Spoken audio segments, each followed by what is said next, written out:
Inaprubahan ni Pangulong Ferdinand R. Marcos Jr. ang ilang mahalagang proyektong irigasyon at tulay na makatutulong para higit na mapahusay pa ang economic mobility at disaster response sa bansa. Si Clazel Pardilla ng PTV sa Balitang Pambansa. Mapaunlad ang kabuhayan ng bawat isa at mas maging matatag sa darating na sakuna. Ito ang direksyong tinatahak ng administrasyon ni Pangulong Ferdinand R. Marcos Jr.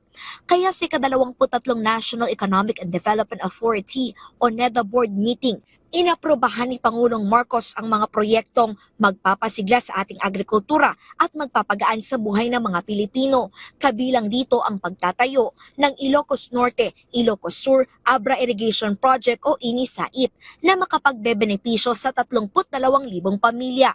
Magbibigay kasi ito ng patubig sa higit kumulang 14,000 ektaryang sakahan. Tiyak na mapasisigla nito ang produksyon ng bigas na mahalaga sa pagkamit ng food security.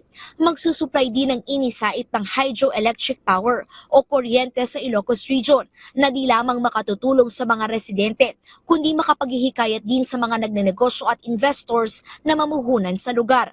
Nagkakahalaga ng 37.5 billion pesos ang proyekto. Magsisimula ang konstruksyon sa susunod na taon at matatapos sa 2030. Aarangkada na rin sa susunod na taon ang ABC o Accelerated Bridge Construction Project. Magtatayo ng 7 tulay at viaduct sa mga prioridad na lugar upang maibsan ang trapiko.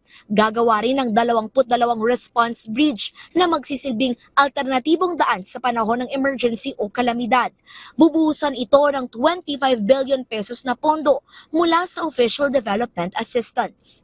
Mula sa PTV Manila, Clazel Pardilla, Balitang Pambansa.